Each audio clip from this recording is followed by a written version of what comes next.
You guys, it is that time of year again. We are heading into a new year for your business, and it is a new opportunity to grow a community. Today, I am going to be sharing 4 tips for your Facebook group as you head into the new year. If you're new here, I'm Elizabeth, and I help business owners grow and scale powerful communities around their brand so they can be the go-to expert in their field. And on this channel, I share quick wins and actionable tips, but most importantly, I help you master the way of being that you need to master community-based marketing. Let's get started. Where does a Facebook group fit into my business? It really just depends, but I think if you can come up with a problem to solve, you can build community around helping people solve that problem. I actually have a client who's a real estate agent and he doesn't have a Facebook group, but of course my brain is like, what would it look like to create a Facebook group, just advice or solving a problem when people want to sell their house? It becomes another touch point like Instagram, your regular Facebook, LinkedIn. Having a Facebook group is another touch point. Lead generation. There's so many different ways to have a Facebook group fit into your business. I would say community building, kind of just for the sake of community building. Yes, but then don't get frustrated when you're not getting X, Y, and Z result. A community is really going to thrive when it is people coming together to solve a problem. How do I get over my fears and begin networking? Fear and faith are the same thing. So what if we chose faith instead of fear? Because fear is an emotion that's happening because of a belief that we have. Whatever that belief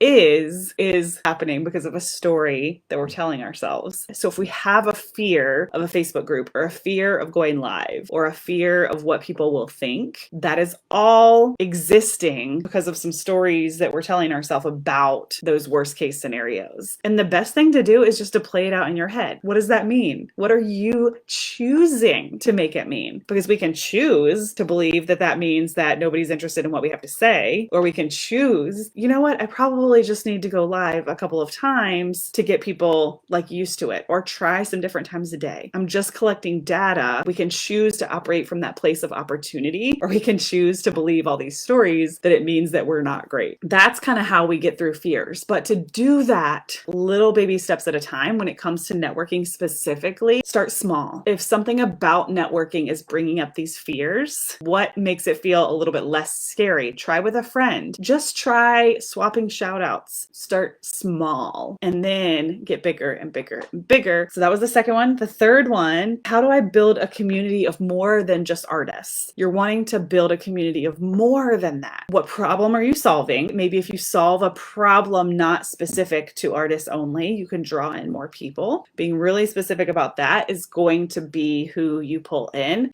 the people who are problem aware that they need help in that department. Other than that, it's just asking, networking. So if you're only attracting one type of person in your community and you want to attract more, we need to figure out what specifically is attracting those people only and how we can step outside of that. We just need to get super specific. And that's the mistake that a lot of people make, is they're like, oh, I just want to be successful and have a big group. And I'm like, okay, well, how will you know when the group is successful? What do you gain by having a big group? What does a big group mean? How many members? We can't actually get to those milestones until we define what they are. Going into the new year is a great time to define what makes your group feel successful. At the end of 2022, what would feel really good? Is it just having 500 members or 5,000 members or 50,000 members? Or is it, you know what? I'm fine with a group of 100 that converts at 50%, and get really clear on that so you can define it and write it and make it tangible. And then it becomes so much easier to create that map to get there. How do I manage a Facebook group along with all the other things? This little feeling of overwhelm of like, how in the world do I manage a Facebook group, is happening because of a belief of it's a lot. So we can choose to believe that running a Facebook group is a lot, or we can choose to believe, you know what, this might be a commitment, but if I create my Facebook group by my own desire, I only want to be in there about 5 minutes a day or 3 days a week. This feeling of how do I manage it all is coming from, I see what other people are doing and I can't commit to that. What would feel good to you? And build your plan to manage your group around that. If this video was helpful, you can always join our waitlist for my signature program called the Community Growth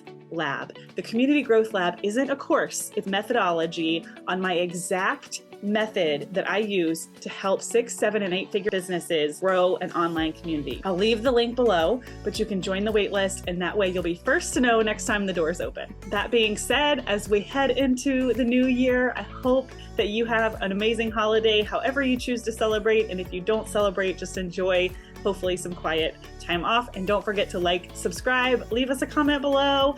If you have a YouTube channel, share it with us. Join us inside the Community Builder on Facebook group. And don't forget to check out our latest video.